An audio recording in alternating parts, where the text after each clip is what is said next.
pues vamos a empezar ya. Y lo primero, daros las gracias por haber venido hoy, por tercer día consecutivo, para asistir pues, a estas actividades de la Semana de la Ciencia. Y la verdad es que la charla de hoy es especial porque la persona que la va a dar es astorgana también, que no sé si lo he dicho todas las veces que he hablado de la charla de hoy, pero Mercedes Fuertes Fuente, que es astorgana y es profesora titular del Departamento de Geología de la Universidad de Oviedo. De hecho, yo conocí de su existencia por Luis Sanz Mayo, que estuvo el año pasado dándonos la charla sobre música, que me dijo: tienes que traer a una amiga mía que es geóloga, que hace unas cosas fantásticas. Digo, bueno, pues si encima es de Astorga, hay que traerla sí o sí. Y luego me enteré que te hace ilusión el dar una charla aquí en Astorga. Sí. Así que matamos todos los pájaros de un tiro.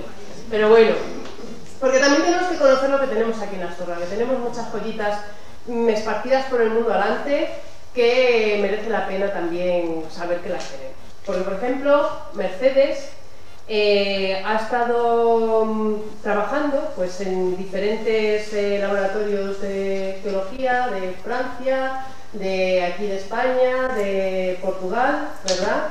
Ha visitado también para sus investigaciones yacimientos minerales de relevancia mundial en Chile, en Sudáfrica, en Estados Unidos, en Rumanía, en Polonia, entre otros. Luego pues, es coordinadora del Máster en Recursos Geológicos e Ingeniería Geológica de la Universidad de Oviedo.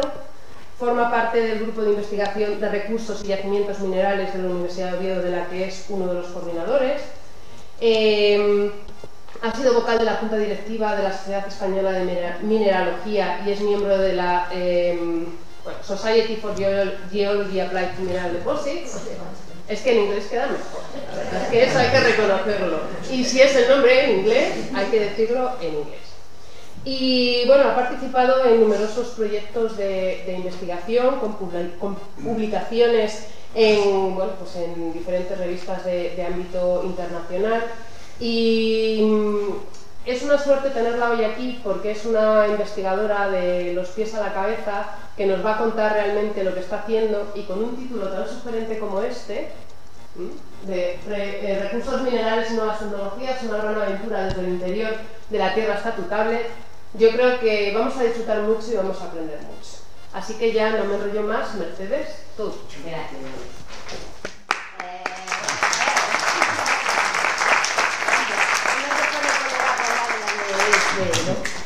Lo primero, dar las gracias a que hayáis pensado en mí para esta cuarta semana de la Ciencia de Astorga. Realmente me siento muy honrada y quiero decir que es muy loable el trabajo que hacéis, el grupo. Organizar esto me parece una pasada y que deberíais agradecérselo todo a Astorga, ¿no? Bueno, ya fuera de todo esto, vamos a empezar un poquito de lo que va a ir mi charla. En realidad, lo que investigo yo y mi grupo y el grupo en el que estoy es en los procesos, bueno, en recursos minerales, en yacimientos minerales, es decir, en procesos geológicos y geoquímicos que hacen que un determinado elemento de interés económico se concentre de una forma muy anómala en un punto de la corteza. Es fácil de imaginar si pensamos en el oro. El oro, pues el contenido medio que tienen las rocas de la corteza es aproximadamente de 1 gramo cada 1000 toneladas de roca. Sin embargo, se han encontrado en ríos pepitas que pesan hasta 70 kilos. ¿Por qué ocurre eso? ¿Qué ha llevado a esa concentración anómala de oro? Pues eso es en lo que investigo. Pero en esta charla no voy a hablar del oro, me voy a centrar en una serie de metales que clásicamente se llamaban así, metales escasos o raros, venían del término inglés, rare, pero que actualmente se llaman metales de las nuevas tecnologías o metales high-tech. Pues como podéis imaginar, porque se utilizan para las nuevas tecnologías. Algunos de estos metales son considerados metales críticos y voy a presentar el término de metal crítico. Este término surgió en el 2010. En el 2010 aparecieron noticias, he extraído esta de un periódico económico, en el que dice que la Comisión Europea se preocupa por la geología y saca una lista, la Comisión Europea, de 14 metales críticos que considera básicos para el desarrollo tecnológico de los países y que puede haber riesgo en su suministro. Y eso es lo que significa metales críticos. A partir del 2010, la Comisión Europea crea un grupo de trabajo que cada año, este es el primero, el del 2010, pero cada año, este es el último, el del 2014, saldrá ahora próximamente, hace una memoria y selecciona cuáles son los metales críticos en ese año.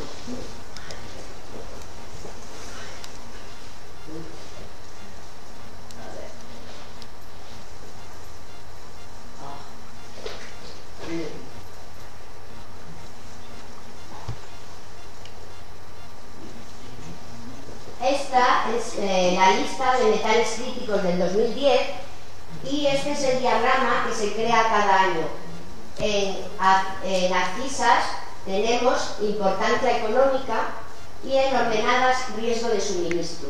Todos los metales que están en este cuadrante son los que se consideran metales críticos. Tienen una alta importancia económica y también tienen riesgo en su suministro. En esta charla yo voy a hablar de algunos de ellos que son metales high-tech, metales de las nuevas tecnologías. Hablaré de las tierras raras, del litio y otros metales asociados a él, del tántalo y del litio y otros metales asociados a él. Pero como digo, esta es la lista del 2010 y la lista del 2014, la última, se ha ampliado. Ahora son más el número de metales críticos, pero como podéis ver, siguen estando las tierras raras, de las que hablaré en la charla, el indio, y hablaré también del galio con el que está asociado. El litio no se encuentra dentro de los metales críticos, pero es un metal de las nuevas tecnologías, pero sí los boratos con los que está asociado, como veis está ahí en el límite. Y el tántalo, que ahora ya no se encuentra dentro de los metales críticos, pero sí está, su importancia económica es muy alta y se utiliza en las nuevas tecnologías. También hablaré de berilio y estaño que están asociados. Fijaros en la importancia económica, por ejemplo, del oro frente a estos metales. Todos pensamos en el oro, es muy valioso, pero económicamente para la sociedad, para el desarrollo, no tiene nada que ver con estos de los que os voy a hablar. Entonces voy a empezar hablando de las tierras raras. Voy a empezar hablando de las tierras raras porque ellas, estos elementos químicos, son los que hicieron nacer el concepto de metal crítico. Todo ocurrió en el 2010 en la denominada la crisis de las tierras raras.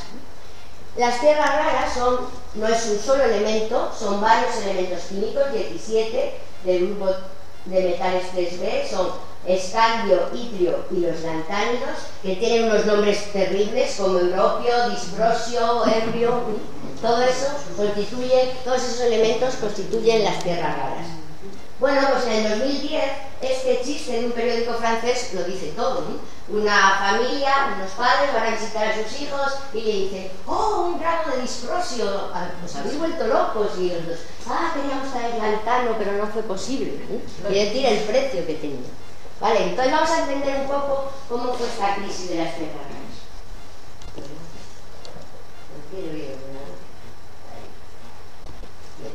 Para entenderlo un poco hay que hablar cómo fue la historia del consumo y la historia de la producción de tierras raras. Este gráfico nos muestra la producción de tierras raras y aquí años. Hasta aproximadamente 1985 la producción es baja y es a partir de 1985 cuando comienza una enorme producción porque aumenta la demanda, lógicamente. Hasta 1985 el único productor o el mayor productor de tierras raras es Estados Unidos. Se llama la era de Mountain Pass porque Mountain Pass era una mina, es ahora una mina que está abierta otra vez, es una mina que está en Estados Unidos y que era la gran productora de tierras raras. Pero a partir de 1985 China comienza a producir tierras raras. Y entonces lo que hace Estados Unidos en el 2002 es cerrar su mina de Mountain Pass y comprar las tierras raras a China. ¿Por qué cierra? Bueno, las tierras raras están en unos minerales que muchas veces en su composición ya también llevan uranio. Eso hace que los estériles de su extracción, es decir, las escombreras, puedan tener radioactividad. por lo cual el tratamiento, el cuidado es muy costoso. Le costaba mucho a Estados Unidos, cuya política medioambiental es, invierte más en política medioambiental que, por ejemplo, China en aquel momento, ¿no? Entonces le resultaba muy costoso. Por otro lado, también la metalurgia, para extraer esos elementos químicos de los minerales que las llevan, utiliza unos productos químicos que son también muy contaminantes. Entonces, todo el proceso de extracción y tratamiento es muy caro, ¿no?, para evitar contaminación. También los trabajadores en Estados Unidos tienen unos niveles económicos, unos gastos mayores que en aquel momento en China, por lo cual les salía muchísimo más barato comprarlo en China. Entonces, a partir del 2002, toda la producción de tierras raras hasta el 2010 y en adelante es de los chinos. ¿Qué ocurre? Los chinos no solo tenían las minas, lo extraían, hacían la metalurgia, sino que lo manufacturaban y sacaban los productos, todo. Entonces era un monopolio total. Y en el 2010, en junio del 2010, esto es precio. Estos son diferentes elementos de las tierras raras. Vamos a fijarnos, por ejemplo, en el europio, por deciros uno, que es caro, el europio. Fijaros que en junio del 2010, el día 10 de junio, el europio valía $500 un kilo. Y el día 11 de junio valía $5.000 un kilo. ¿Qué ocurrió? Pues ocurrió, todos los países tienen una cuota mínima de exportación, es decir, un porcentaje que están obligados en materias primas a exportar. Pero China decidió, le dijo a la comunidad mundial que necesitaba para su propio consumo y bajó ese mínimo de exportación a lo mínimo mínimo. Y en aquel momento, ese día que hizo eso, se dieron cuenta los grandes consumidores de tierras raras, que somos la comunidad europea, Estados Unidos y Japón, se dieron cuenta que no tenían para lo que las necesitaban, que era imposible. Por eso se produjo esa subida tremenda. Fue tal que, por ejemplo, en ese momento, un barquero chino estaba en el mar de la China. El mar de la China es un mar que siempre se han disputado Japón y China. Entonces un barquero chino estaba en eso, y Japón, en el mar de la China, y Japón lo apresó. Inmediatamente Japón recibió una llamada de China y le dijo: como no lo sueltes ahora mismo, te cortamos totalmente, ni cuota mínima de exportación. A las horas estaba libre. Toyota, esto fue sobre todo por la presión de las automovilísticas. Luego veréis por qué. Toyota, por ejemplo, cambió el modelo del coche híbrido que había sacado completamente para reducir a la mitad el consumo de tierras raras que tenía, y se ha comprado una mina que tiene en Vietnam para tener su propia producción de tierras raras. Por eso, bueno, creo que así se entiende lo que es un metal crítico. Ya sé que lo que os gustaría saber, bueno, primero esto, deciros la actualidad. Esto es 2015, la producción mundial la tiene China, el 95% de la producción de las tierras raras la tiene China. Bueno, es lo que queréis saber ahora, ¿a qué narices usamos tanta tierra rara, no? Lógicamente.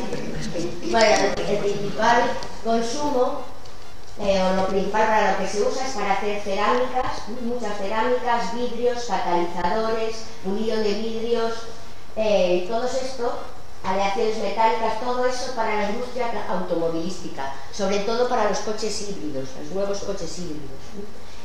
También se utilizan las tierras raras para hacer imanes muy potentes, y también se utiliza su propiedad de ser fosforescentes. Tienen la propiedad de que si reciben una energía, que puede ser energía eléctrica o luz ultravioleta, son capaces de emitir luz en el visible muy intensa, dar luz muy intensa. Eso se llama fosforescencia. Bueno, pues esas propiedades les hace que también se le conozca a las tierras raras como los metales verdes, porque se utiliza en los imanes que mueven los aerogeneradores. Se utilizan en todas las lámparas de bajo consumo y LEDs por esa propiedad de la fosforescencia. Con muy poca electricidad son capaces de emitir una luz muy intensa. Y por supuesto, todos los coches, y sobre todo los nuevos modelos de coches y coches híbridos, lo tienen en todos los sitios, desde la batería, el catalizador, los vidrios, la chapa, todo está lleno de tierra rara. Muchísimas más aplicaciones. Las tierras raras dan los colores a todas las pantallas que tenemos, ¿no?, de todos los dispositivos. Los colores que vemos se los dan las tierras raras. Se utilizan en medicina, en la resonancia magnética, cientos de cosas. Y como curiosidad, Pues el europio, una tierra rara, es la que da la fluorescencia que nos hace saber si un billete de 50 euros es auténtico o falso. Yo pienso que eligieron el europio porque como se parece a Europa, pues dijeron para él.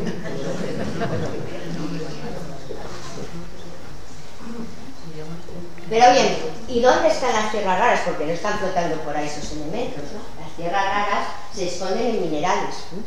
Los minerales que tienen tierras raras, sobre todo, mayoritariamente las tienen silicatos, pero también carbonatos, fosfatos y óxidos.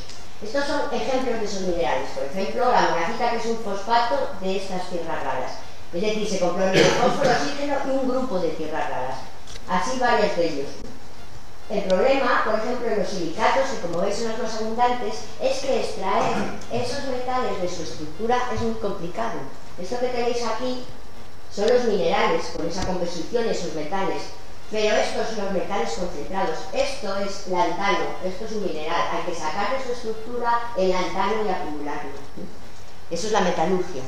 ¿De acuerdo? En algunos minerales, fosfatos, carbonatos y óxidos es sencillo, pero en los silicatos es muy complicado. ¿Y qué más tienen estos minerales? Pues que son muy escasos en la naturaleza. Las tierras raras, en cuanto a la abundancia general, no son tan escasas, pero sí los minerales que las llevan. ¿De acuerdo? Entonces, claro, encontrarlos es muy complicado y lo que se está buscando es encontrar minerales que sean más abundantes, en los que las tierras raras, en vez de formar parte de su composición, entren como impurezas. Un ejemplo que os he puesto, que estamos trabajando en él, es el apatito. El apatito es un fosfato cálcico muy común y lo que se está encontrando es que hay apatitos que ese calcio está sustituido por algunas tierras raras. Eso hace que podamos abrir la posibilidad de encontrar un mineral mucho más común que puede llevar tierras raras y ver, lo que nos preguntamos es ¿qué le hace que las lleve? ¿Qué procesos hacen que las lleve? ¿Cómo llegamos a estas cosas? ¿Cómo sabemos las cantidades? ¿Cómo sabemos que el calcio está sustituido por tierras raras? ¿O cuánto contenido en lantano, en cerio, tiene la monazita, por ejemplo?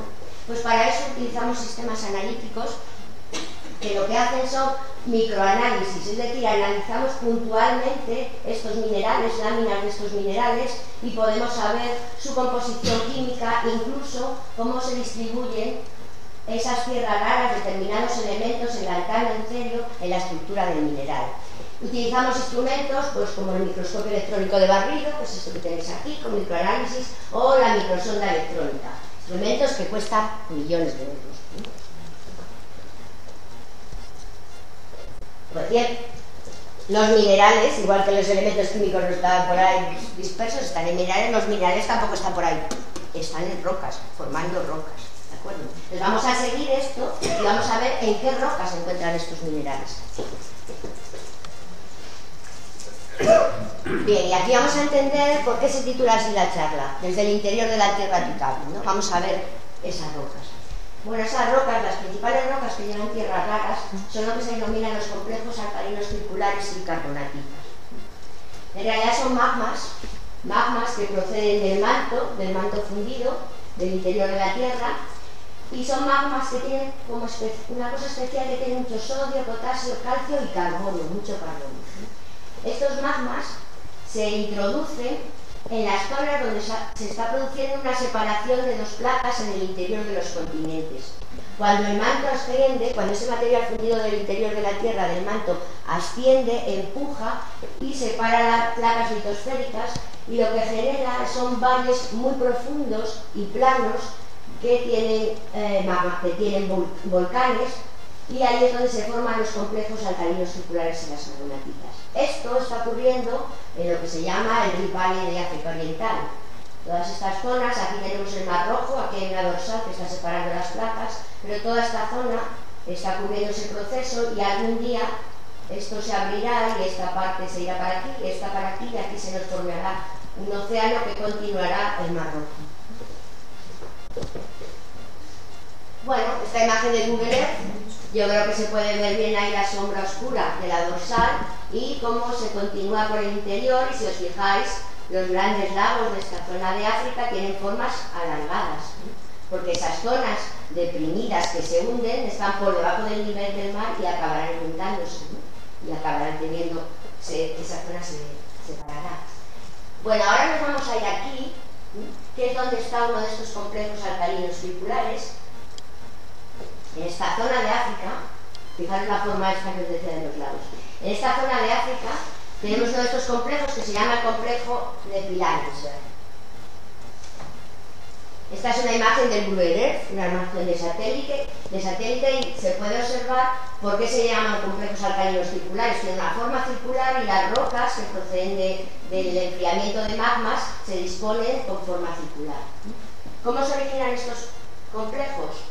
Bueno, pues ese magma que os digo asciende y lo que hace es abombar la corteza y genera una serie de fracturas concéntricas y radiales. Finalmente, ese empuje del magma lo que provoca es una enorme erupción que va a generar una nube ardiente, una nube de piroclastos. Todo eso se deposita y una vez que se deposita, de igual manera que si ponemos una galleta rota sobre, bueno, una galleta con agujeritos sobre unas natillas y apretamos para abajo, por esos agujeritos nos salen las natillas. Pues de igual manera, cuando todo eso se deposita, el magma sale a rellenar, empuja y sale a rellenar todas esas fracturas circulares y concéntricas. Y el resultado es un complejo como el de Pilares. El complejo alcalino de Pilanesberg es un lugar para visitar, es un parque natural y no es explotable, pero sí que hay otros en el mundo que son explotables para las tierras raras. Son muy famosos los de la península de Kola, en Rusia. Como veis, la mayoría tienen esas formas circulares. Las rocas que lo forman son unas rocas que tienen unos nombres también rarísimos, y lo más interesante es que de todas estas rocas, las que más van a concentrar las tierras raras son unas que se forman que son especialmente ricas en carbono. Cuando este magma asciende, imaginaros que este es el magma que lleva todos esos componentes. Cuando se va a producir la erupción, pues el carbono no puede seguir unido al resto del magma y se separa, como el aceite y el agua. Y eso que se separa, ese carbono que se separa con algo de sodio, de potasio y de calcio, nos va a dar un fundido carbonatado que cuando enfríe nos va a dar una roca que se llama carbonatita. Y las carbonatitas son las principales, la roca de esos complejos que más concentran las tierras raras. Y que es una carbonatita, por tanto es una roca ígnea que está compuesta con más de un 50% de carbonato. Cuando nosotros pensamos en rocas carbonatadas, pensamos en las calizas. Por ejemplo, pensamos en Picos de Europa, que es todo blanco, o Peñauviña, las montañas blancas de caliza. Toda esa caliza, el origen es sedimentario. Es algo escaso, rocas carbonatadas cuyo origen es de magmas que se enfrían, ¿no? Rocas ígneas. De hecho, hasta los años 80 se pensaba que era imposible que existieran lavas carbonatadas, es decir, que ese fundido saliera a la superficie en forma de lava. ¿Por qué? Porque sobre todo tiene carbono. Entonces, al salir fuera y no tener presión, el carbono se liberaría en forma de CO2 y nos daría, la lava sería inestable, no podríamos verla, es imposible. Eso se pensaba hasta los 80, hasta que un buen día, en el 80 y algo, se puso en erupción este volcán que está en Tanzania, el Oldonyo Lengai, y que empezó a erupcionar lavas carbonatadas. Esto que veis aquí blanco no es la nieve, es la lava fría, el carbonato siempre es blanco. Esto que veis marrón es la lava caliente, la lava saliendo. ¿Vale? ¿Qué hicieron los científicos? Que decían que era imposible que hubiera lavas carbonatadas. Rápidamente en los 80 se movieron allí a tomar muestras. ¿Cómo era posible que la naturaleza consiguiera hacer eso? Analizaron esa lava carbonatada y se dieron cuenta que tenía una combinación de sodio, potasio y calcio junto con el carbonato que reprodujeron en el laboratorio y consiguieron lavas carbonatadas. La naturaleza enseñó a los científicos cómo hacerlo. Bueno, pues lo que quiero que os quedéis es que son estas carbonatitas las que concentran más las tierras raras dentro de los complejos alcalinos circulares. Bueno, os he puesto fotos porque sin duda el Oldonyo Lengai es un volcán muy famoso porque es muy vistoso, hay muchas fotografías de él. Cuando se ve por la noche y está en erupción, la lava, como está caliente, se ve roja. La que está un poco más fría, pero todavía fluida, se ve marrón, y la que está fría del todo, la que ya es una roca, se ve blanca.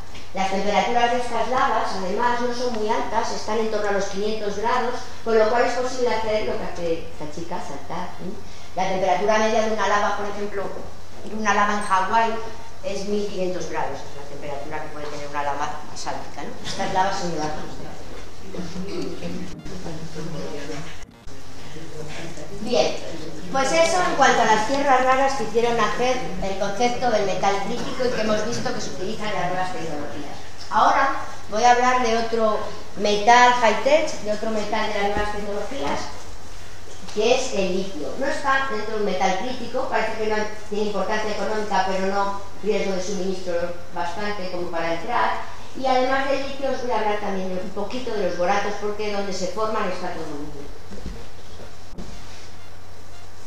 Bueno, el litio, todo el mundo sabe que las baterías de los móviles, de los portátiles y de todos los telares que usamos llevan litio, ¿no? Entonces el consumo es muy alto. Y dependiendo también de cómo evolucionen los coches eléctricos, porque ahora no se tiene muy claro si se va a almacenar en baterías de litio, pues dependerá de eso, de que se dispare la demanda. ¿De acuerdo? Entonces vamos a ver dónde se esconde el litio. Bueno, las mayores reservas de litio, aunque al final de la charla veréis también que hay en otras rocas, las mayores reservas de litio se encuentran en unas localizaciones geográficas que se llaman los salares, ¿sí? Son desiertos salinos. Entonces vamos a ver cómo se forman los salares. Bueno, los salares se forman en un entorno tectónico completamente diferente. Se forman en zonas de subducción donde la corteza oceánica se mete por debajo de la corteza continental, de los continentes, se funde aquí, que está el manto fundido, y se generan magmas que ascienden y lo que da lugar es a una gran cordillera en la que la mayoría de sus montañas van a ser volcanes. Podemos pensar, y es el mejor ejemplo, la cordillera de los Andes. La cordillera de los Andes, todas las grandes alturas de los Andes, de 5.000, 6.000 metros, son volcanes, como la Aconcagua, y su origen es porque en esa zona, por debajo, está subduciendo una placa y los magmas están generando todos esos volcanes. Esos volcanes están constituidos de rocas, toda la cadena de los Andes, está constituida de rocas que también tienen sodio, calcio, potasio, litio, boro, pero claro, distribuidas en grandes volcanes, no están concentrados. Tiene que pasar más cosas para que algunos de estos elementos se concentren, y eso es lo que os voy a contar. Bueno, vamos a poner como ejemplo los salares andinos, porque son los más famosos, y estos serían los salares andinos, se sitúan sobre todo aquí, en el sur de Perú, oeste de Bolivia y norte de Chile, en este área. Lo que os he puesto aquí es como un corte de cómo es la cordillera andina en esta zona. Lo que tenemos es una zona de subducción, lo que os decía, la corteza del océano, la superficie del océano se está metiendo por debajo de la corteza continental y está levantando y dando lugar a la que se denomina la cordillera blanca, que es los Andes, la parte más alta de los Andes. Pero además todo ello está cabalgando, colocándose encima de la Amazonía, sobre el escudo brasileño. Eso hace que al moverse todo esto encima del escudo brasileño, aquí también se origina otra cordillera, al otro lado, aquí, esto que tenéis aquí, que es la cordillera oriental. Entonces tenemos una alta cordillera frente al mar, la cordillera blanca, otra alta cordillera, la cordillera oriental frente a la Amazonia, y en medio una zona llana, completamente llana y muy elevada. La altura media es lo que se conoce como el altiplano, la altura media puede ser en torno a los 4.500, 5.000 metros. Bueno, ¿qué es lo que ocurre? Bueno, pues toda la humedad que sube del Pacífico llega, forma nubes y se encuentra en la cordillera blanca. Entonces toda la carga de humedad va a caer en la cordillera blanca en forma de nieve. Por el otro lado, toda la humedad que se genera en la Amazonia, también las nubes llegan a la cordillera oriental, la frenan y la carga va a ser en la cordillera oriental en forma de nieve. De manera que aquí al altiplano no llega nada de agua, alguna vez, pero en general lo que vamos a tener es una zona muy alta o con un grado de insolación altísimo y que además es completamente árida. El único agua que lleva es el agua de cuando se funde esta nieve en los picos de las montañas. Ese agua se infiltra por las rocas y claro, como esto está deprimido, va a acabar dentro de esta zona, va a acabar en esta especie de gran lago a gran altura, ¿no? Ese agua de lluvia que se ha infiltrado en las rocas pues va llevándose aquellos elementos químicos que les es muy fácil que sean solubles, como el sodio, el potasio, el litio, el boro, y lo transporta y al final todo va a parar a aguas que están aquí, son aguas freáticas que se quedan en el altiplano. como la insolación es muy alta, pues la evaporación es muy fuerte y lo que se forma en la superficie es una enorme costra de sal común. Esto es un desierto salino, este es el salar del hombre muerto en Argentina, y lo que tenemos en superficie es simplemente alitas, sal común. Como os pongo ahí, son las principales reservas de litio, el 95% de litio del mundo, y también de oro. Los salares más importantes por producción de litio actualmente son el salar del hombre muerto en Argentina y el salar de Atacama en Chile. Pero sin duda el mayor salar del mundo es el salar de Uyuni en Bolivia. Es el mayor salar del mundo, sus dimensiones son 12.000 kilómetros cuadrados. Bueno, yo me sé las de Asturias, que son 10.000 kilómetros cuadrados, pero no sé las dimensiones de León, no sé comparándolo con León, la verdad, si alguno lo sabe. Pero para que os hagáis una, bueno, sería más pequeño que Asturias, os digo más grande que Asturias, por ejemplo, en dimensiones. Bien, lo que tenemos aquí, eso que hay aquí no es nieve, es la sal. Es sal, alita, sal común, que está en la superficie por evaporación. Hay una explotación artesanal en la zona, se explota, se junta en montoncitos, la sal común y se explota por la gente de forma local, es una explotación local, pero lo que vale dinero, lo interesante, está aquí, en lo que ellos llaman los ojos del salar. Hay zonas donde esta costra está rota y ahí tenemos esas aguas que han bajado ahí de infiltración. Esas aguas están cargadas de litio. Además de litio, esas aguas tienen otros elementos, pero sobre todo están cargadas de litio, de calcio, puede quedar algo de sodio y de magnesio. Entonces, lo que se hace es simplemente, no en Uyuni, estas son explotaciones que hay en Argentina, lo que se hace es bombear. Normalmente ese nivel freático, ese agua puede estar entre 30 o 200 metros de profundidad. Entonces se hacen sondeos, se meten bombas, se extrae ese agua y aprovechando la propia evaporación que hay allí, lo que se hace es una evaporación secuencial en piscinas. Es decir, pasan ese agua a una piscina y lo dejan evaporar. De forma natural se nos va a formar, lo primero que va a sedimentarse después del calcio y el sodio es el potasio. Se nos va a formar un cloruro potásico, que es una mineral que se llama silita. En la base de esta piscina todo se nos queda de silita, de manera que hemos librado este agua ya del potasio. Y lo pasamos a otra piscina, ese agua ya solo tiene magnesio y litio y se deja evaporar. El problema es que el magnesio y el litio sí que son difíciles de separar. En Argentina y en Chile, las empresas que se dedican a esto han desarrollado procesos para hacerlo, pero son procesos secretos, son secretos industriales. Entonces, bueno, utilizan diferentes formas para conseguir separarlo. En el caso de Uyuni, el gran problema es que hay muchísimo magnesio. Entonces, de momento, la Comibol, que es la compañía minera boliviana, está intentando buscar la metodología para poder separar bien ese magnesio del litio. Una vez que lo consigan, y si todo va bien, pues serán probablemente los mayores exportadores de litio del mundo. Bueno, pero además del litio, os decía cuando veíamos el gráfico de los metales críticos, que también están los boratos. Y diréis vosotros, ¿y los boratos a qué narices sirven? Claro. Bueno, los boratos sobre todo hasta ahora se utilizaban en fertilizantes y detergentes, pero ahora son la base de la fibra de vidrio, es con lo que se hace la fibra de vidrio. La fibra de vidrio está permitiendo que envíen esto por stream, si no, no sería posible, ¿no? La fibra de vidrio es internet, ¿no? La necesitamos completamente. Entonces, la demanda de borato es altísima y eso la ha colocado en los metales críticos. Bueno, pues hablando de los boratos, también se forman cerca de estos salares, porque a veces hay algunas de estas aguas que son muy ricas en boro. Entonces forman lagos, pueden formar lagos en el altiplano, y eso que ves en la superficie, que también es blanco, que está al lado de los flamencos, esos son boratos. Lo que hacen para explotarlo es en aquellos lagos, esto es un ejemplo de explotación, es un lago que ya está seco, todo lo que hay en su superficie es boratos, simplemente lo separan como en eras, lo harán, lo separan en eras y lo van recogiendo. Ya está preparado para comercializar, ¿de acuerdo? ¿Cuál es el problema? ¿Por qué es un metal crítico siendo tan fácil explotar el borato y sacarlo? Bueno, pues por mirar, por ejemplo, los medios de transporte, las carreteras que hay en esa zona.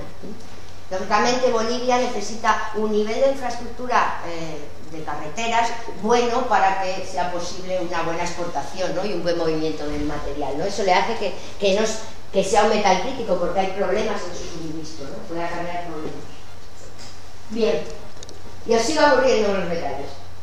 Ahora me voy a centrar en este metal, que es el indio, que también está dentro de los metales críticos, y he señalado el galio porque suelen aparecer juntos. Bueno, ¿para qué se usa el indio? Que como dicen mis alumnos, ¿en qué? El indio. Bueno, pues el indio se utiliza para hacer estos vidrios que se llama hito, porque es un óxido de indio y estaño, es una mezcla de indio y estaño, y estos vidrios recubren todas las pantallas LCD. Cualquier pantalla de LCD tiene su recubrimiento de hito. Entonces, como podéis imaginar, el consumo en esto de indio es enorme.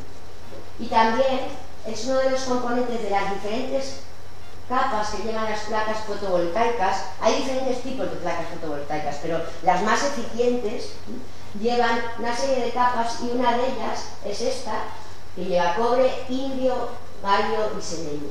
Eso hace que también haya un gran consumo de este elemento. Bueno, serían los dos grandes consumos que tenemos de indio. Bueno, ¿y dónde se esconde el indio? Pues se esconden minerales como esos que tenéis ahí, que ya os he puesto solo 3, porque si los minerales que llevaban las tierras raras eran escasos, estos ya ni os cuento, o sea, estos son rarísimos.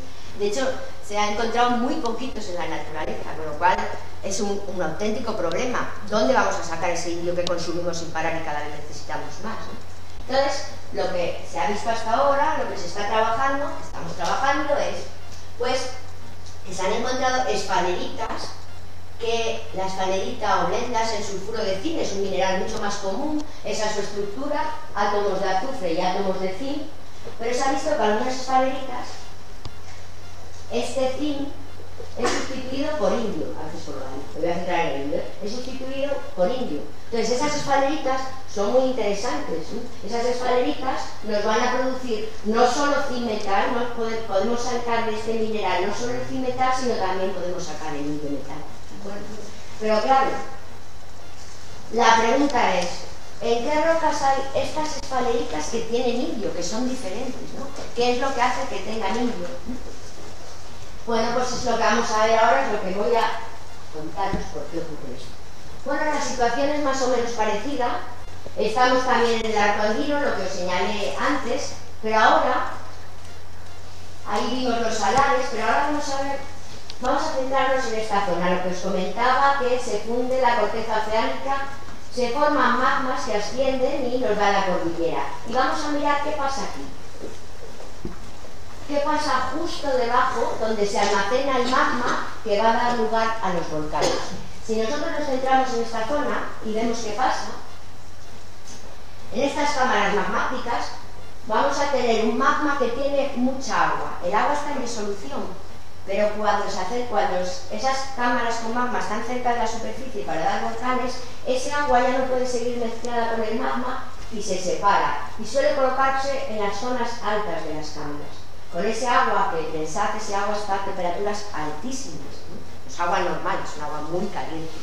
El estado en el que está no es ni líquido ni vapor, es un estado que se le llama fluido, ¿no? Que es cuando tenemos agua a mucha temperatura y a mucha presión, como está ahí. Bueno, en esas condiciones el agua es capaz de llevar en disolución muchos metales que conocéis, el cobre, la plata, el plomo, el zinc y el indio entre ellos, ¿no? Metales que de otra manera, si no estuviera caliente, no se pondrían en disolución. Ese agua suele empuja a la superficie, y cuando consigue empujarlo bastante rompe la superficie y sale a la superficie. Y todos lo habéis visto alguna vez seguro, o por lo menos en cualquier zona donde tenemos erupciones volcánicas o estamos en zonas donde tenemos próximos volcanes, vamos a tener emisiones de vapores, la mayoría vapor de agua, vamos a tener aguas calientes que están hirviendo. Ese es el agua que se ha separado directamente del magma. A estos procesos que generan yacimientos y donde encontramos esta esfalerita que tiene indio se llaman procesos hidrotermales, y se forman no solo esfaleritas con indio, sino muchos otros metales. Pero claro, esto que os he enseñado es muy fácil de imaginar cuando realmente tú tienes ahí un volcán y lo estás viendo. Pero nosotros no vemos eso. Nosotros estamos viendo rocas que ya están frías, que a lo mejor hubo un volcán hace 300 millones de años. Entonces, yo no lo sé. Tenemos que llegar a buscar si ha pasado eso, qué ha circulado por allí, qué ha ocurrido. Para eso usamos diferentes técnicas, eso es en lo que se centran nuestras investigaciones. Por ejemplo, una de las técnicas es las inclusiones fluidas, que con aparatos determinados podemos analizar unas cavidades que se forman en los minerales que contienen el fluido del cual se depositaron, esos líquidos de los cuales se depositaron esos minerales. Esas inclusiones son muy pequeñitas, fijaros, esta tiene aproximadamente 0,1 milímetro, con lo cual necesitamos microscopios con muy alta resolución. Este mineral con estas inclusiones, esta que tenéis aquí es de CO2, esta es de agua, me está diciendo que cuando se estaba formando lo que había allí era un agua con gas, agua carbónica muy caliente. Pero además de eso, no solo con esa técnica podemos saber las temperaturas y podemos saber la composición de los fluidos que transportaron los metales, ¿no? Pero también queremos saber el origen. ¿Cómo sé yo si esas aguas eran magmáticas o eran meteóricas o eran del mar, ¿no? Para eso lo que utilizamos son los isótopos. Si alguno ve el CSI, pues igual alguna vez ha oído hablar del uso de los isótopos, ¿no? Se usa mucho en geología forense y para resolver crímenes, vamos a decir. Los isótopos en realidad son, pues, como ejemplo, he puesto un vaso de agua. Este agua puede tener sus moléculas de agua de H2O, pueden ser moléculas de hidrógeno que llamamos ligero porque su masa es menor, o de hidrógeno que llamamos pesado, que se llama también deuterio porque su masa es mayor. Es decir, un mismo vaso de agua puede tener moléculas de agua con un hidrógeno ligero o moléculas de agua con un hidrógeno pesado. Lo mismo le pasa al oxígeno que forma la molécula de agua. Puede ser ligero, oxígeno 16, o el otro isótopo, que es el otro pesado, que es el oxígeno 18. El mismo vaso, podemos tener un vaso de agua ligero y un vaso de agua pesado, ¿vale? Entonces la proporción de esos isótopos que tiene el agua depende directamente del origen de ese agua. La composición del agua magmática tiene una proporción determinada de isótopos de oxígeno 16, 18 y de hidrógeno 1 y 2. Como ejemplo, para que he puesto ahí porque en la jerga de geología, pues nosotros llamamos CSI a todo lo que resolvemos respecto al origen con los isótopos, ¿no? De ahí viene esa diferencia. Pero puedo hablaros, por ejemplo, de geología forense. Hay casos, las aguas también tienen una composición isotópica diferente dependiendo de la latitud. Es decir, el agua, por ejemplo, en Almería, no tiene la misma composición isotópica que el agua en Bilbao, por la latitud.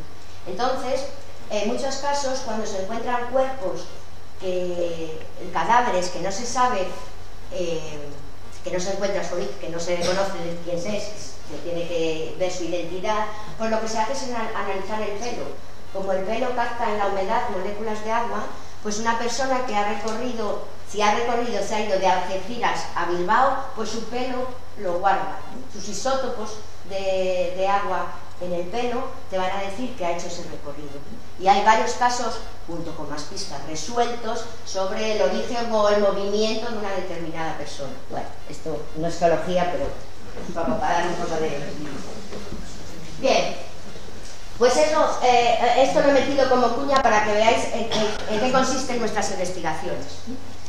Pero como ejemplo de un yacimiento un yacimiento hidrotermal de esfalerita con indio, antes de poneros uno que se sabe que es así, que todavía no está en explotación, pero se sabe, he decidido poner este, que es Cerro Rico, que se encuentra en la región de Potosí, en Bolivia. Seguro que a todos os suena Potosí, ¿no? ¿Cómo es el dicho? Vale más que Potosí, efectivamente. Bien, porque es así, este cerro, en su momento, cuando la conquista, pues se decía que se podía hacer un puente de plata desde allí hasta España. La cantidad de plata que salió de este cerro fue enorme, ¿vale? Y la forma de yacimiento sería como os expliqué antes. Bueno, actualmente esto está explotado de manera artesanal. La placa prácticamente se ha acabado, hay algo de zinc, algo de plomo, pero hay mucha esfalerita. Lo que no se sabe, es posible que esta esfalerita pueda tener indio, sería explotado para indio. Pero lo triste de Cerro Rico, y también es para que veáis un aspecto de la minería que merece la pena mencionar, es que esta zona actualmente la explotan la propia gente que trabaja allí, que vive allí. Estas son sus casas. Cerro Rico se ha explotado desde siempre, de manera que está todo horadado, está lleno de galerías, y esas galerías en muchos sitios se hunden, y en general el cerro, que en altura tiene unos 4.500 metros, cada año está perdiendo varios metros porque se está hundiendo todo, lógicamente, y las galerías están completamente abandonadas. Pero los trabajadores que hay aquí, la gente trabaja en pequeñas cooperativas, aunque realmente es un trabajo para cada uno, y se calcula que hay unos 150.000 trabajadores. Hay aproximadamente unos 150.000, me parece, y unos 1.000 de ellos son niños, con edades como mínimo a la que empiezan entre 10 y 11 años. Esta gente no llega a los 40. Bueno, estas son las entradas. Ellos entran, utilizan las viejas galerías. El problema, ¿por qué los niños son muy útiles? Porque en muchas zonas las galerías se han hundido, entonces los niños pueden entrar y seguir abriendo, y también pueden meterse por huecos. Y uno de los problemas que tiene, que además ayuda a esa alta mortalidad, es que se pueden observar en muchos sitios de esas galerías la formación de estos minerales. Estos minerales son anfíbolos, es una alteración de las rocas que hay allí, formando ese cerro, y estos anfíboles tienen una morfología que les hace transformarse en lo que se llaman asbestos. Todo el mundo habrá oído hablar de la asbestosis, ¿no? La asbestosis es una enfermedad, es porque son fibras muy finas, cuando estás dentro lo respiras, se clavan en tus pulmones, y es una enfermedad similar a la silicosis, pero mucho más dañina y más rápida en el avance, ¿no? Por eso los niños que han entrado aquí desde pequeños o se van antes y buscan otras formas de vida, o a los 40 no van a venir. Bueno, pero Cerro Rico es un ejemplo de la tristeza de estas zonas, pero en otras zonas del mismo área, todos estos puntos amarillos son actuales indicios y zonas de exploración que se sabe que existe esfaleritas con mucho indio y galio, además de plata, cobre y plomo. El problema es que este área es un área en el que domina la población indígena, y la población indígena no está muy a favor de la apertura de minas, entonces hay siempre muchos conflictos. Bueno, no solo la población indígena, todos sabemos que nadie quiere, vamos, si nos dicen, nos vamos a poner una mina en Aragudina, vamos a decir, no, por favor, ¿no? Entonces siempre supone ese problema, ¿no? Entonces aquí aún es más problemático, la población indígena es muy luchadora, y eso hace que el indio esté dentro de los metales críticos, porque hay problemas, puede haber problemas en el suministro. Bueno, ya acabo, ya queda poco. Ahora solo voy a acabar hablando del tántalo. El tántalo hasta hace poco estaba dentro de los metales críticos, por suerte ya no está ahí, aunque como veis su importancia económica es muy alta, y normalmente en algunas ocasiones los yacimientos que yo os voy a contar está asociado al berilio, al estaño y también al litio. Bueno, ¿en qué se usa el tántalo? El tántalo se utiliza para todos los dispositivos que se cargan con batería. Digamos, en el conector de electricidad al dispositivo hay unos condensadores que se hacen de tántalo, entonces el consumo es enorme, que se usa en todos los aparatos que usamos, ¿no? En todos. Y el mineral donde se esconde el tántalo, donde se extrae, es la columbotantalita, más conocida en la prensa como coltán. No sé si alguna ha oído hablar de eso. Bien. El nombre científico es columbotantalita. Es un óxido de hierro manganeso, tántalo y niobio. Hay que extraer este tántalo para conseguir el tántalo para la dispositivos. Bueno, ¿por qué ha estado hasta ahora como metal crítico? ¿Y por qué lo conoce la mayoría de la gente? Tristemente por lo que se llama la guerra del coltán, ¿no? Como veis, está en la producción de coltán en el mundo. La mayoría de la producción la tenía, ahora ya no tanto, la tenía la República Democrática del Congo. Y bueno, la República Democrática del Congo estuvo en guerra, acabó la guerra, bueno, dice, en el 2003. pero la guerra continúa, son guerras de guerrillas. Y digamos que lo que se hace es tener desestabilizado el país para poder sacar el coltán, y ese coltán está pagando todo el armamento a las guerrillas. Entonces es un coltán manchado de sangre, igual que los diamantes manchados de sangre. Además, si os fijáis, los otros grandes productores son Ruanda, Nigeria, Mozambique, Burundi, es decir, son países, zonas de África donde puede haber mucha inestabilidad. Eso hace que hasta hace poco fuera un metal crítico, ¿no?, con problemas de suministro. Actualmente pienso que se ha caído del campo de los críticos porque hace como 3 años se decidió hacer algo parecido a lo que se hizo con los diamantes de sangre, es decir, poner un certificado de que, como se hacían los diamantes, de que ese coltán no viene de zonas de conflicto. Entonces, este acuerdo de hacer eso, de no consumir coltán que venga de zonas de conflicto, fue firmado hace unos 2 o 3 años por varios, Toshiba, todas las grandes, IBM, HP, lo firmaron, ¿no?, que no iban a consumirlo. Yo creo que eso es lo que ha hecho que cayera del campo de los metales críticos. Bueno, como os digo, esta es la cromotantalita. En nuestro grupo trabajamos en este elemento, en este mineral, sobre todo en qué otros óxidos puede aparecer tántalo. Esto es una imagen con lupa, con un microscopio de reflexión, y esta es una imagen con microscopía electrónica, en la que podemos ver en un cristal de cromotantalita que tiene una distribución. Lo blanco que tenéis aquí es el tántalo. La distribución en el cristal es diferente, no es homogénea, ¿no? Este tipo de datos nos ayudan a saber cómo hacer una metalurgia, es decir, la extracción del metal de la manera más eficiente. ¿Y en qué roca se encuentra la cromotantalita? Bueno, pues se encuentran unas rocas que se llaman así pegmatitas y también granitos muy diferenciados, y su entorno donde se generan es completamente diferente a lo que vemos ahora, ¿no?, a lo que os había explicado hasta ahora. Se forman en zonas donde se produce un choque continental.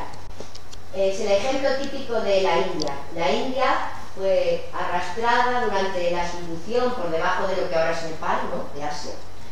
Durante la subducción se arrastraba este continente y llegó un momento que la India chocó con el Nepal, se formaron los Himalayas, se están formando los Himalayas porque sigue chocando, y en estas condiciones, cuando esto ocurre, pues lo que funde ya no es material del manto, ya no asciende material del manto, sino que lo que funde es la propia corteza por ese choque, y se nos van a formar una serie de magmas de fusión de corteza continental que van a ascender, nunca van a dar volcanes, sí que van a ascender y enfriarse y darnos estas rocas, las pegmatitas y los granitos muy diferenciados.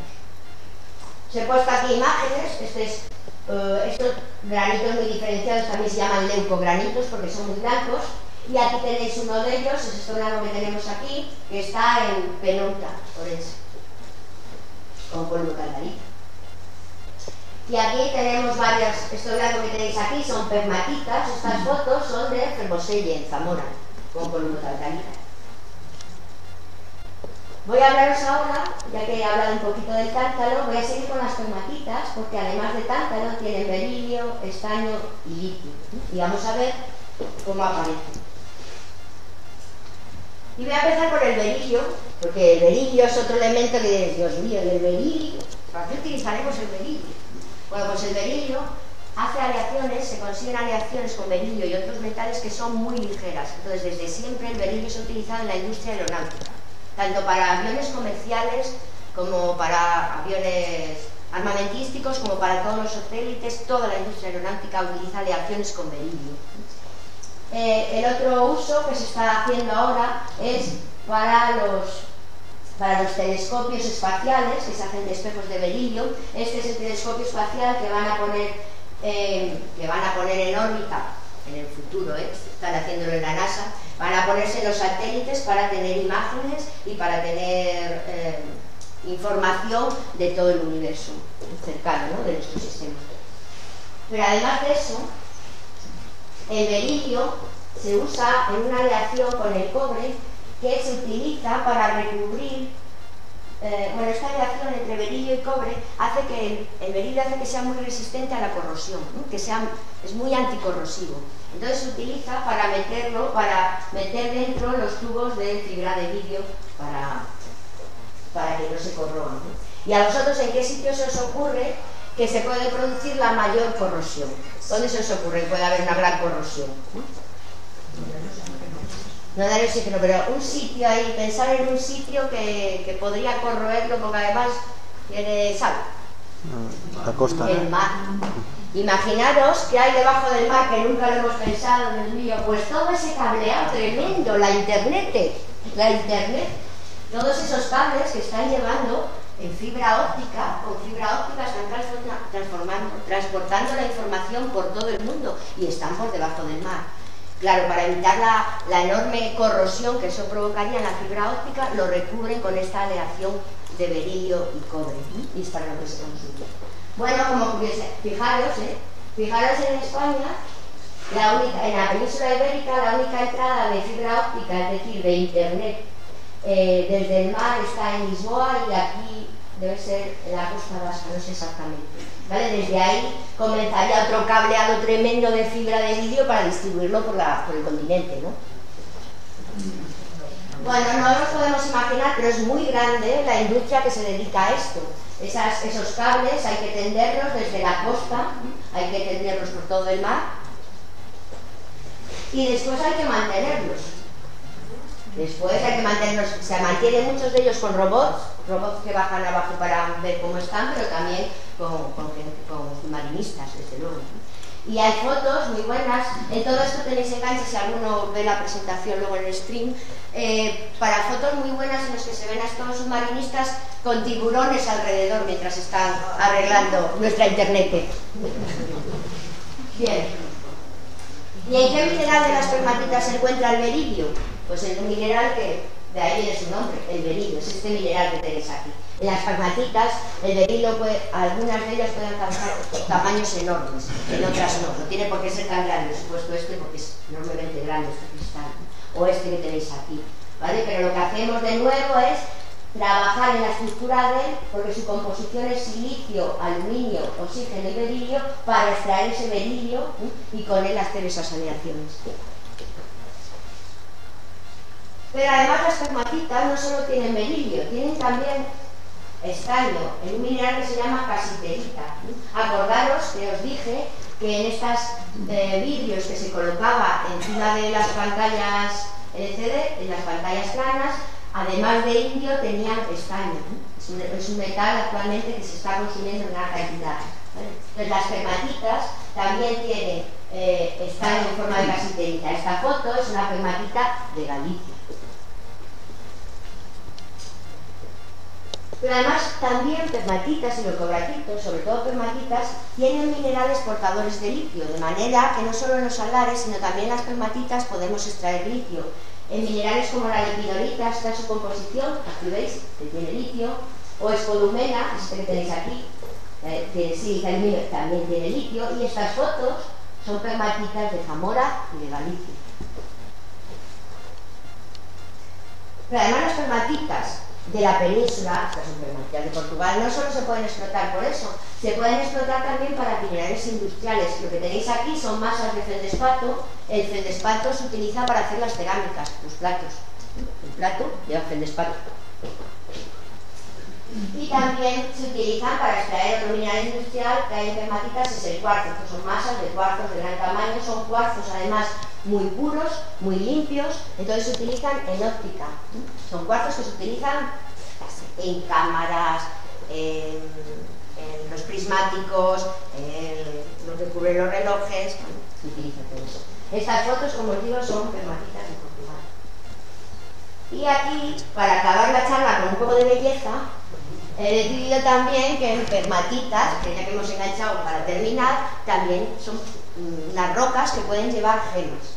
Esta foto que os he puesto aquí es una foto de una pegmatita en Estados Unidos, en Maine. Son muy famosas porque siempre son pegmatitas con muchas gemas. Y esto es un mineral que se llama turmalina, que aquí tiene unas grandes dimensiones, pero cuando lo pulimos nos da estas turmalinas bicolores que tienen, no es una piedra preciosa tipo esmeralda o tipo diamante, pero digamos que es una piedra semipreciosa o gema que tiene un valor importante en el metal. Bueno, esto es en Estados Unidos, no aquí. Y es que pena, ¿eh? Pues no, la sorpresa final, también lo tenemos aquí, también. Estas fotos no son de esta pegmatita, pero sí que hay pegmatitas en Galicia que tienen gemas esmeralda y esta otra gema que se llama alejandrita. La esmeralda, esta que tenéis aquí, miento, no es de la pegmatita de Galicia, esta es una esmeralda carísima de Colombia, es una esmeralda de los sitios más caros, no encontré una foto buena para ponerlo, pero bueno, esmeraldas son. Y si os fijáis, la esmeralda es un berilo también, como del que se extrae el berillo, pero esta esmeralda, para ser esmeralda, este berilo tiene plomo. Cuando se mete el plomo en la estructura del berilo, se transforma en esmeralda y tiene este color tan precioso. Bueno, pues la esmeralda sí que aparece en esas pegmatitas de Galicia y además aparece esta otra gema, que es una gema muy preciada porque es muy escasa, que se llama alejandrita. Todos estáis notando lo que pasa, ¿no? Que cambia de color. La alejandrita es una gema, es un óxido también de aluminio y berilio con cromo, que tiene la virtud de que cuando le da la luz del sol se ve verde y cuando le da la luz de una lámpara se ve roja, cambia de color.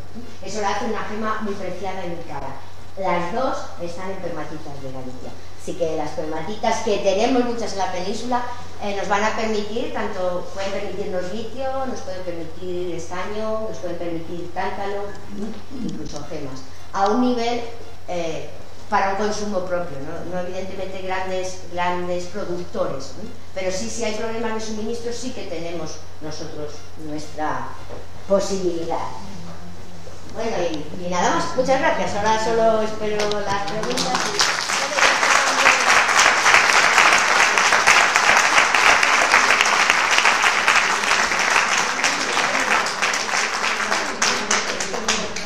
Bueno, ¿tenéis alguna pregunta para Merce?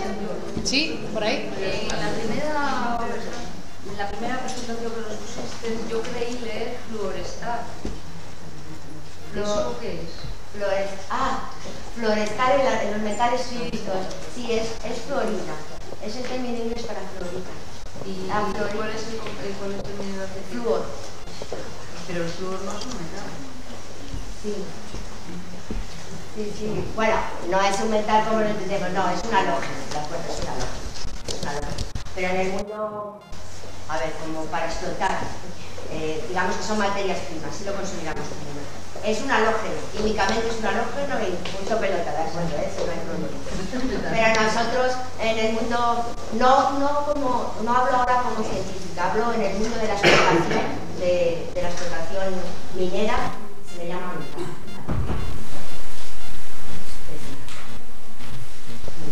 ¿Alguna otra pregunta? La verdad es que creo que nos lo has dejado todo tan muy interesante. Pues solamente me queda darte las gracias, Merce, por haber venido, habernos contado todas estas cosas tan interesantes. Creo que si viene otra vez a darnos otra charla, todos encantados, ¿verdad? Así que muchas gracias y muchas gracias a vosotros. Solamente deciros que mañana la actividad de la Semana de la Ciencia va a ser bueno, pues los monólogos humorísticos de varios científicos de The Big Bang Theory, de científicos sobre ruedas. Creemos que va a haber bastante afluencia, así que venid pronto para coger sitio, porque va a ser pues hasta completar aforo. Nos lo vamos a pasar muy bien, la verdad es que es una suerte tenerlos aquí y bueno, pues os espero también mañana para los monólogos científicos, ¿vale? Yo no pues me perdería, porque me lo tengo que perder. Pues hasta mañana a todos.